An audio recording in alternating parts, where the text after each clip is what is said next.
Welcome to Stories of Impact. In every episode, we travel the world to explore intersections of science and spirituality. I'm your host, writer Tavia Gilbert, and along with journalist Richard Sergey, every first and third Tuesday, we look through a new lens at old traditions, hear from new generations as they dream up innovative solutions, and learn new ways to make sense of modern life. This is Stories of Impact, the art and science of human flourishing. Usually, Stories of Impact brings you just that, stories. But today, we're offering a different take. When we spoke recently with Dr. Sean Westwood, Associate Professor of Government at Dartmouth College and the Director of the Polarization Research Lab, we knew we wanted to share the conversation with you as quickly as possible because it speaks so directly to the current moment. So let's jump right in. Here's Dr. Westwood.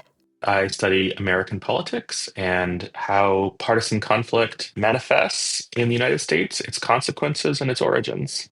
What sparked his interest in the political science of partisan conflict? There were individuals in my peer group who were making judgments about others solely on partisanship. So, determining whether or not they wanted to have lunch with someone or spend time with them. And that seemed to be troubling to me, but perhaps indicative of a larger pattern. Obviously, it's the case that as an academic, sometimes we live in a bit of a bubble. So I was really interested in if what I was observing was a larger phenomena in the country or just something that was happening among hyper-motivated partisans. And that really started the research projects that have led to where I am today. What is the picture of partisanship in America today?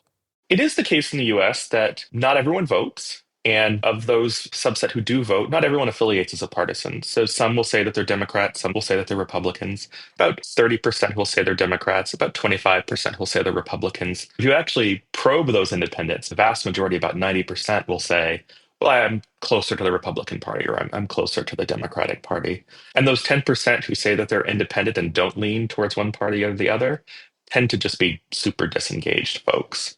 So partisanship you can just define as if you self-label as a Democrat or a Republican, but it's often the case when doing analysis or when looking at the data, you need to also group those who would say that they're independents, but who really behave like Democrats or Republicans. What's his definition of polarization? In terms of polarization, I think there are three general ways that you can think about it. So one is ideological. Do you take a position that is to the extreme left or to the extreme right, and are others on the other side of the aisle taking the inverse position? And is that growing over time?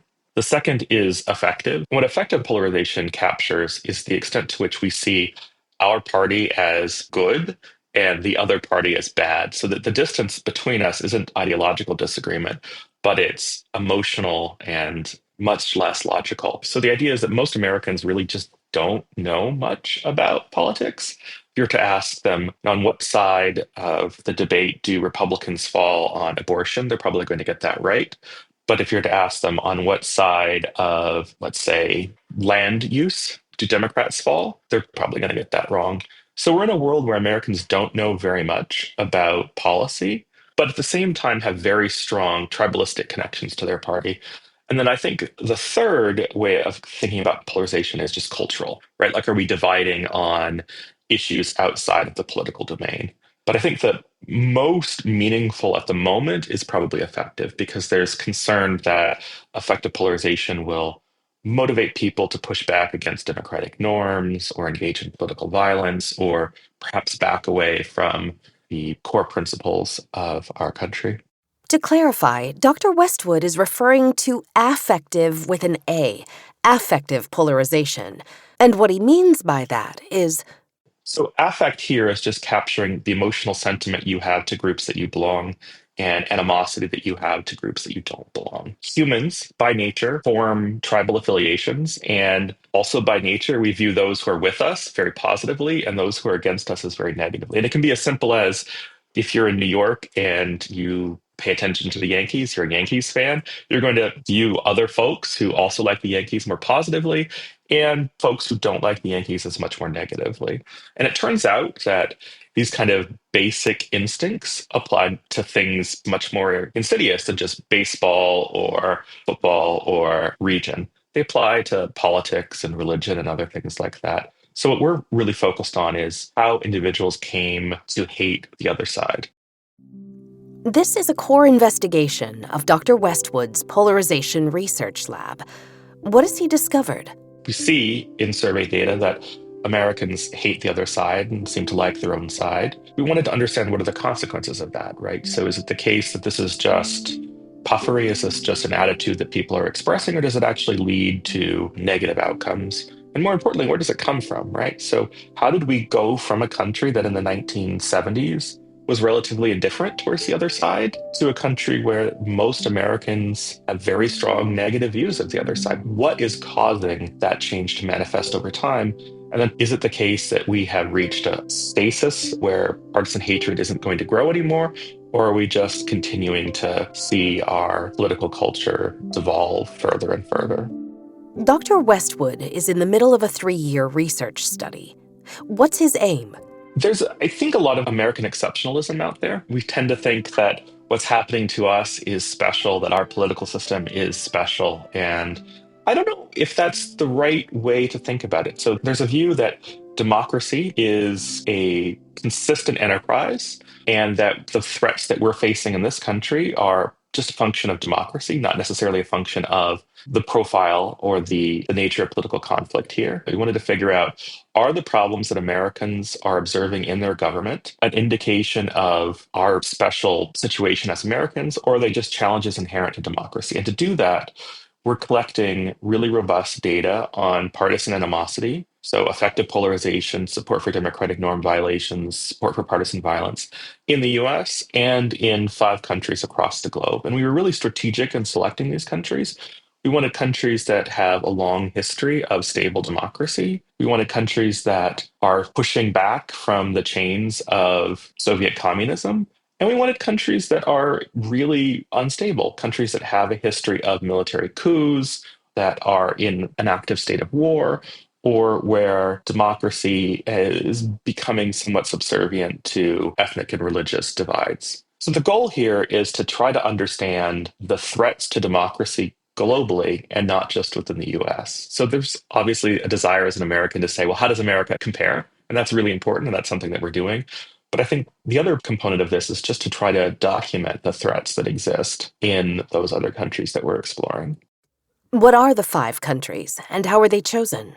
So we're looking at Brazil, Germany, India, Israel, and Poland. So we wanted to not just randomly pick countries from the world. We also didn't want to pick countries that only came from one region, so Europe or Asia. We wanted to try to maximize our coverage across as many points of difference as possible. And as I said, we wanted to have that spectrum, right? So Germany is a relatively stable democracy, at least in the period post World War II.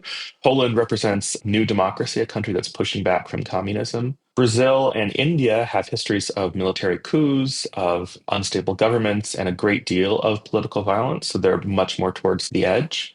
And then Israel is a country that's now facing an active military conflict. Dr. Westwood gathered a multidisciplinary cohort of scientists, including teams of American and global advisors, with specialists from each of the countries in which they're studying. He says that in the U.S., he and his team have interviewed 140,000 individuals, and globally, 25,000 people have been interviewed. What else can he tell us about his study, called Taking the Pulse of Global Partisan Animosity? We've drafted surveys to try and capture these attitudes, and we've been administering them on the YouGov platform for about a year and a half now. What we decided to do was identify the core threats to democracy that exist in each of these countries and measure those directly. So there is a lot of domain-specific exploration going on in each of these countries that's been facilitated by the experts that we're working with. In one branch, it's the power of singular leaders. So that would be the president in the US or prime ministers in Israel and India. I think another core thread is the power of the judiciary and the ability of the judiciary to hold either the legislative in most of these countries or the executive in the United States to account. And then voting rights. There are countries where certain populations are either unable to vote or unable to vote for the party that they identify with. Or if they do vote for a particular party, say AfD in Germany, their vote won't necessarily matter because the party has been banned from engaging in government coalitions. There are legitimate reasons to not want AfD to be in a coalition, but there are perhaps less legitimate reasons to want to exclude minority populations from voting rights in other countries. So I think what we're trying to do is certainly document positive threats, but also negative threats, and to try to understand how common these negative attitudes are across the world. What are the Polarization Research Lab's findings so far? If you listen to American media, the expectation is that America is the worst. There have been a number of prominent research studies that now say that American government is no longer democratic. And it is certainly the case there are a lot of threats towards democracy in this country. I don't want to trivialize them. But if we think about threats to democratic norms and public support for threats to democratic norms, public support for democratic norm violations is much, much higher in other countries, especially countries that are much less stable. American public support is near the bottom. Germany's also doing quite well. So Germany and America seem to be relatively consistent in terms of public support of rejecting democratic norm violations. Yes, there is an American problem, but globally, thinking of India and Brazil and Poland, globally, the problem might even be far worse. It's a similar story for political violence. American support for political violence is very, very low relative to other countries that have regular kidnappings and assassination attempts, far more regular than what we see in the US, seem to have much higher support for partisan violence. So in terms of where we are as a country, I think there's a lot of room for optimism. If we're thinking about where the world is on support for democratic norm violations or support for political violence, I think there's a lot of room for concern. But America is going through enormous political turbulence at the moment. So what explains Dr. Westwood's optimism? Americans grew up with democracy, right? We've been fortunate enough to have had hundreds of years of successful democracy behind us. Whereas in other countries, there are reasonably large populations who've seen authoritarianism, who've seen communism, who've seen other forms of government, and who've seen rapid change in government. So I think that there is a sense of stability in this country that makes us more committed to democracy. The other thing that's quite important to note is that when it comes to support for democratic norm violations in the US specifically and globally, it is almost never the case that it's one specific party. I think in the US, one thing that gets perhaps pushed under the rug is that Democrats and Republicans both strongly support democracy, the citizenry at least strongly support democracy. And when it comes to support for norm violations, things like overturning court rulings made by justices appointed by the other party, or censoring the opposition, or removing polling places in areas dominated by the political opposition, those are minority views. And that's consistent for both Democrats and Republicans. I think the fundamental point, though, is that Americans aren't demanding anti democratic behavior. And we can see that in some more topical issues right now. Americans are not behind Doge. They're not behind Elon Musk. They're not behind a lot of what is transpiring in Washington right now. So it isn't the case that there's this demand for anti democratic attitude. It's, in fact, much more of a top down supply story where Americans are willing to tolerate politicians who are against democracy and are not selecting them because they're against democracy, but are selecting them for other reasons and tolerating their anti democratic tendencies. And how important is that in terms of democratic versus anti-democratic forces? Americans aren't stupid. They know that Trump stands for some very troubling policy positions. But if you were to ask Trump voters, many of them will say, yes, I don't agree with that, but I think he's right on the economy, or I think he's right on immigration, or I think he's right on other policy areas. So it isn't that Americans are inattentive to what their leaders are doing. It's just that in making the voter calculus, they would much rather pick someone who agrees with them on their core policies, but may disagree on democracy.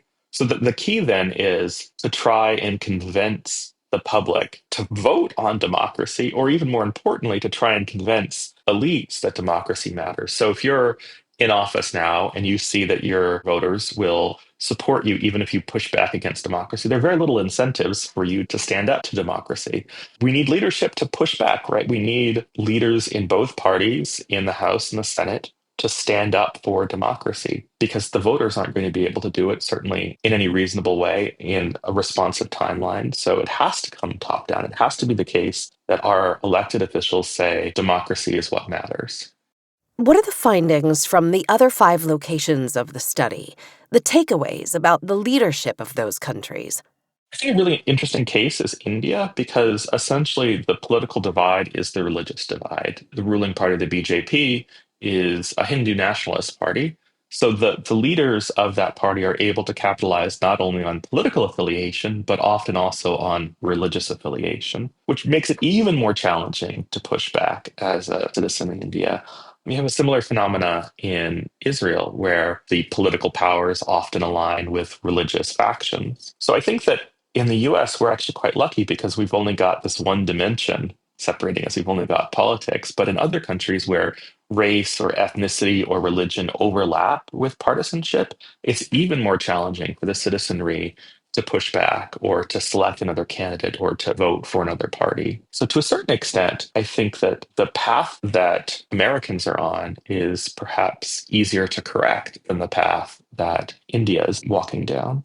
Does Dr. Westwood agree that religion is playing a bigger role than ever in American politics as well? So certainly religion is creeping much more into politics, but I think the key is that there are Catholics who are Republican and Catholics who are Democrat. There are Jewish folks who are Republican, there are Jewish folks who are Democratic. It isn't that there's this perfect sorting where everyone who identifies in one religion is in one party and everyone who identifies for another is in the other party. It is the case, though, that you're quite right. There is a growing sense of religious identity, especially among evangelical populations, that is moving towards the Republican Party. And that's been happening since Ronald Reagan in the 1980s. What have been some of the surprises of his study?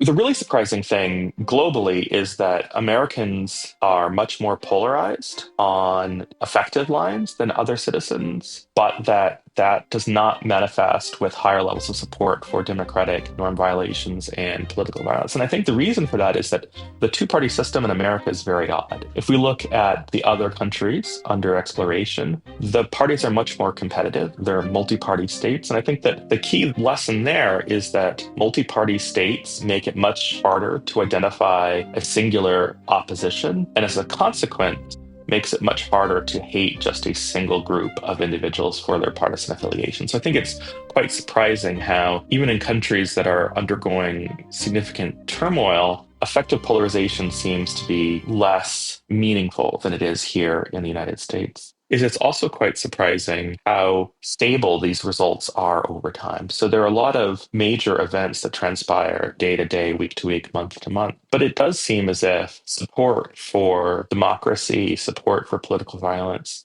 seems to be pretty stable, which suggests that Americans and Europeans and everyone in our data set, they're thinking about democracy with a much greater sense of principle and a much greater sense of cohesion than perhaps many might expect. So I think the results are quite surprising. So we saw two assassination attempts for Trump in the 2024 campaign. And because we're collecting data daily, we can actually monitor changes at really small timescales. And we actually found the opposite, I think, of what most in the pundit class were worried about. We found that in response to the first assassination attempt, Republicans specifically did not grow to endorse violence. In fact, it was quite the opposite. Republicans became much less supportive of political violence, political murder especially, with it dropping to essentially zero. And that's not true just for Republicans, but also for MAGA Republicans. We also saw a strong sense of affiliation or identity with the Republican Party. So after the assassination attempt, Republicans became much more connected to the Republican Party, but didn't manifest anger towards the Democrats. We have evidence to suggest that the public is responsive to truly major events, but that it is not clear that the public is willing to escalate in response to major events. Now, that certainly could change in the future. That certainly could be the case moving forward. But at the moment, at least, it does seem as if there's not a desire to escalate in response to crisis. While Dr. Westwood has heard talk in the pundit class of a soft civil war going on in the U.S., he says he doesn't have any evidence of that. We have lone wolf individuals who are deeply troubled committing acts of political violence. And the key thing that defines most of those folks is that they are not coordinating with any kind of hierarchy structure. They're acting on their own. So we don't see coordinated attacks against the government. We don't see coordinated attacks against political parties. And we don't see individuals who are otherwise rational deciding that they're going to commit acts of political violence. Now, of course, there are exceptions to this. We had January 6th. We've had a number of individuals who've committed acts of violence that are not motivated just by mental illness. But I think that the major events that define political conflict in this country are not violent. And when they are violent, are not coordinated. I think it's hard to reconcile with a world of a civil war or a soft revolution. It just seems to be isolated events without a cohesive overall narrative. How does the January 6th attack on the U.S. Capitol fit into his rubric? Dr. Westwood says, January 6th is a really troubling event for two reasons. So the first is that it happened at all, and the second is how it's been rehabilitated or redefined in the period that followed. So there are a number of really prominent folks in the media who have successfully redefined the event, along with Donald Trump himself, as patriots protesting and supporting the country, and really do gloss over the deaths that occurred, the assaults that occurred, the property damage that occurred. So is January 6th an example of really troubling political violence? Yeah, absolutely. Is it an example of an isolated event that has not led to future events? I think also, yeah, absolutely. So there really was a risk that January 6th would have been more than what it was, that it would have manifested with conflict on the 7th, the 8th, the 9th, right? That there would have been extreme pushback against the government. There would be localized events across the country, but we just didn't see that. There was an effort to kidnap Gretchen Whitmer in Michigan, but that was stopped. And other than those two events, we have not seen any kind of coordinated attacks against our government institutions. So I think that January 6th was troubling, but it didn't become a watershed moment. It didn't become an inflection point where the public starts to become more violent. would he call it an outlier? So I would call it an outlier in objective terms, but I don't think that I would want to use that term more publicly just simply because I think people would misinterpret it to suggest that it wasn't important. So I think it was very, very important, but it is not something that has happened with any regularity or something that I think is indicative of overall patterns in this country. So methodologically, intellectually, it's an outlier, but still one worthy of a lot of attention. What does the data reveal about the American experiment that prevented January 7th, 8th, 9th? We do find that between 1% and 2% of the American population is willing to support political violence, willing to stand behind political violence. But they're dispersed. There aren't clusters of these folks in Chicago or New York. We have lots of folks who are willing to support political violence, but they're in communities all across the country and aren't aware of one another. So there's really no ability to act in a coordinated way. I think that's really the primary explanation for why we didn't see further violence on the 7th and the 8th. A lot of the folks who showed up on January 6th did have some sense that they were going to question the election outcome, that they were going to march in the Capitol, but a lot of them were kind of sucked into the event, were drawn into the Capitol by others who were leading the assault. We just didn't have that kind of leadership emerging elsewhere. So I think that the biggest explanation is that these folks are diffuse and disconnected. Now, that of course does suggest that it is possible for them to come together, right? It is possible for them to grow some kind of hierarchy. It is possible for them to grow some kind of cell-based structure, but we just don't have that right now. Is the possibility of January 6th sort of violence present in the other places he's studied? There are much more organized groups in Germany, in Israel, and in India that have conducted political violence, thinking about AfD in Germany or fundamentalists in both Israel and India. And that poses, I think, a much more serious threat. And that's also recorded in the data. So in the US, we have 2% of Americans willing to support political violence. That number goes up to somewhere around 20% in India. So there are places where there is this coordination structure in place and where public support is much higher. And I think both of those things are a consequence of observing political violence, but also a cause of future political violence. So there's, I think, much more reason to be concerned globally about the threat that political violence poses and the willingness of the population to support political violence. By using other countries in his study, does it help Dr. Westwood understand the U.S. better? I think it does. I think it suggests two things that are really important. So, one is that we should be worried, but we shouldn't panic. Things are bad, but they're certainly not as bad as they could be. And I think the second thing is it really does highlight where things might head if we don't attenuate our more emotional tendencies and our willingness to engage in denigration of the opposition. So, there's a real concern that the United States could become more unstable and could follow in the path of political divides in these other countries. So I think it's both reassuring in suggesting that we're not there yet, but also potentially a sign of what might come. Are there interventions and policy prescriptions that will come out of his research? One of the things that we've learned is that this is a really hard thing to change. It's really hard to convince Americans to have a different view of the opposing party. And that's primarily because when you have a positive encounter, that's often just drowned out by social media or by cable news. And this is the case in all countries. Bottom up change is probably going to be really, really challenging. We can artificially construct positive encounters, positive messaging campaigns, create incentives to get along. But the reality is the change is probably going to need to come top down. We're going to need to find ways to make our politicians more willing to stand for the principles of democracy, to not vilify the other party, to agree that in competitive democratic systems, there's going to be disagreement, there's going to be policy conflict, but that doesn't necessarily mean that those who disagree are immoral or unpatriotic or evil or whatever negative label you might want to ascribe. It's really the case that we need more positive messaging and leadership. It doesn't mean that we shouldn't try from the bottom up, but I think for the bottom up movements to have success, they need to co-occur with really healthy top down messaging. And that sounds almost impossible, right? Like in the current system, imagining leaders who are going to commit to civility.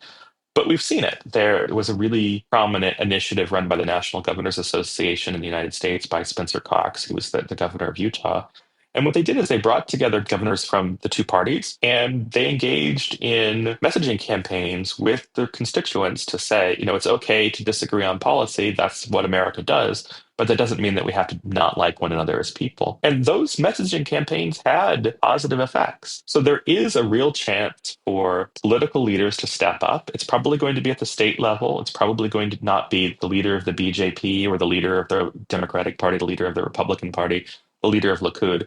But you can imagine lower level politicians successfully demonstrating to Americans and the world what responsible democracy looks like. And the hope then would be that we're able to elevate those leaders who are really truly committing to democracy and maybe moving away from those who aren't.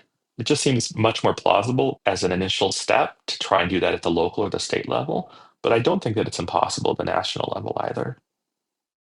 How does Dr. Westwood plan to make a concrete impact? We can do two things. So the first is that we can document the state of the problem and we can document that what's currently occurring isn't fixing the problem, right? So I think that that's a bit of a depressing thing, but it's certainly the case that we have a point of entrance to the debate. I think the second thing is that we are actually trying to promote data suggesting that elites are the cause of these negative attitudes, that elected officials are driving political conflict in this country, and that there's a subset of those elected officials who are especially responsible for that behavior. So by pointing that out, I think we can also show the American public, the global public, what is driving conflict. And as a consequence, perhaps show or explicate what kinds of leaders we should stand behind and what kinds of leaders we should move away from. So, in terms of concrete policy, I don't think that there's something that can be done in the legislature. I don't think there's something that can be done in official capacities of government. I think what needs to happen has to occur within parties and within informal institutions. So, just convincing the public that they have a false perspective of conflict at the elite level or that they have leaders who are not serving them is the path forward. How would Dr. Westwood rank American politics today compared to other periods of American history? There's a fundamental problem in trying to make empirical claims about the nature or the magnitude of partisan conflict in this country. We started seriously collecting these data in the 1970s. So we have this tendency to say that things are bad today relative to where they were in the 70s. But I don't think that accurately reflects the low points of our history.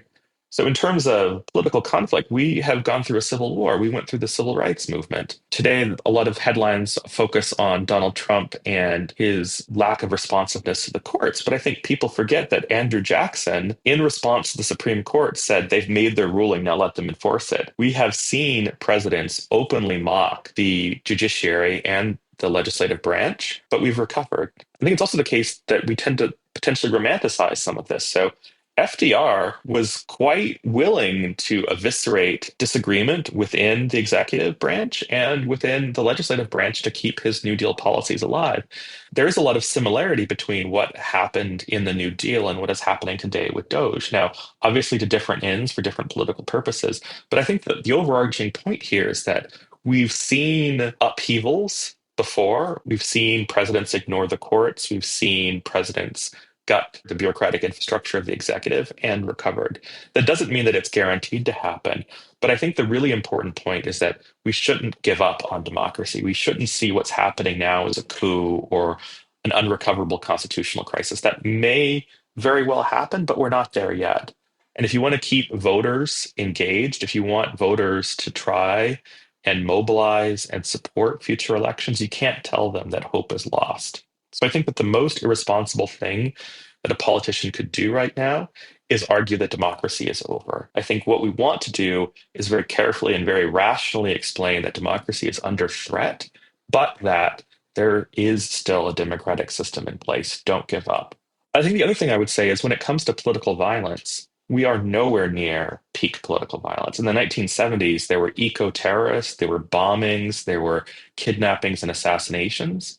So yes, there has been an uptick in political violence over the last 10 or 20 years, but relative to the 1970s and the 1960s even, things are not nearly as bad as they have been in points of our history.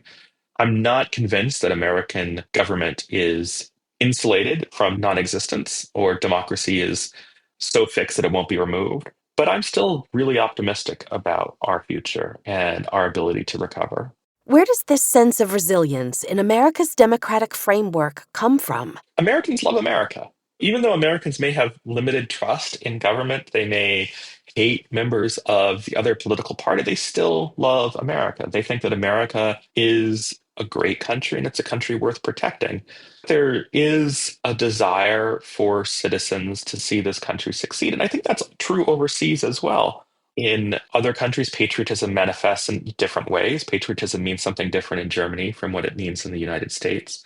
But historical connection to democracy, and more importantly, the success that we've derived from democracy is really something that stands out in the minds of the citizenry. So, as much as we may have social inequality or income inequality, it is the case that the standard of living in the United States is much, much higher than it is in countries that have communist systems or authoritarian regimes.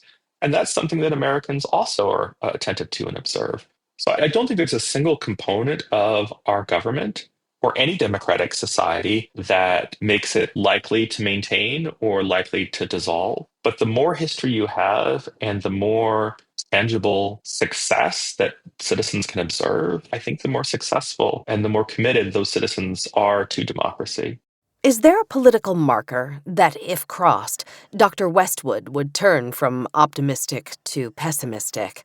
There are a lot of folks who try to define bright lines in the sand, the point where we're a democracy and not a democracy.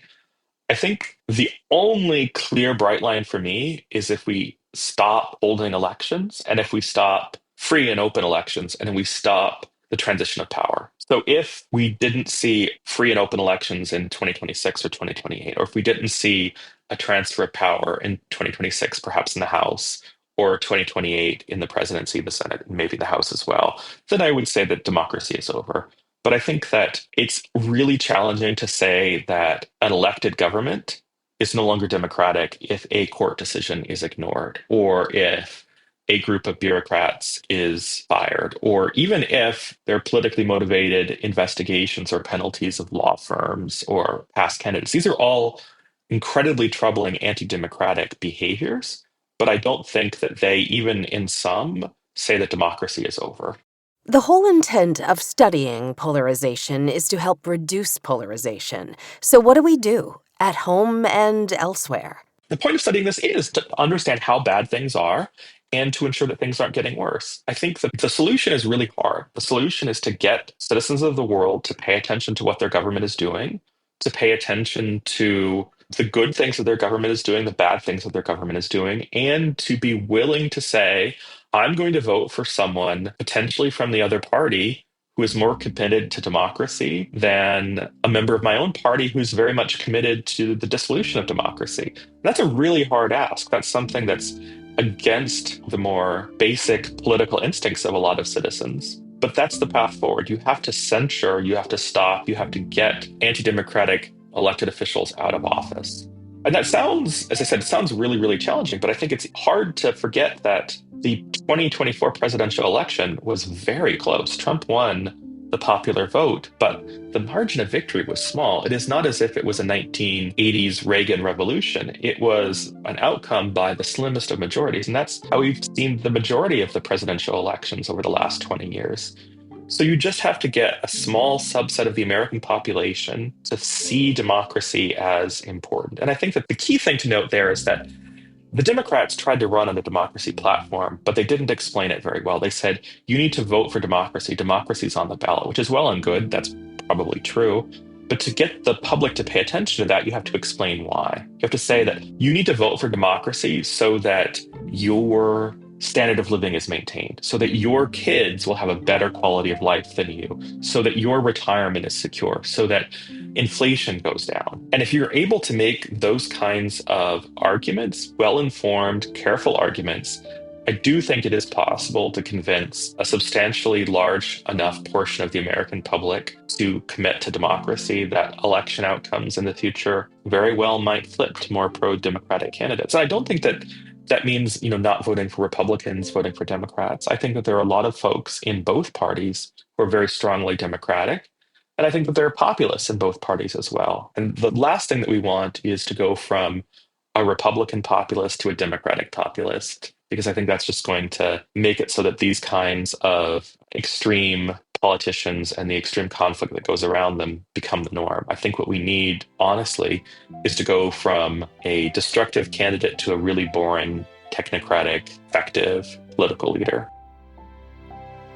We'll be back next week with a second timely interview with Dr. Kurt Gray, author of Outraged: Why We Fight About Morality and Politics and How to Find Common Ground.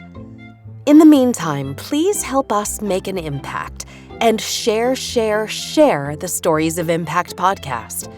You can get in touch at storiesofimpact.org. This has been the Stories of Impact podcast with an interview by Richard Sergey.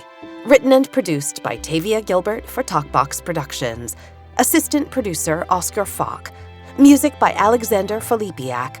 Mix and master by Kayla Elrod. Executive producer Michelle Cobb. The Stories of Impact podcast is generously supported by Templeton World Charity Foundation.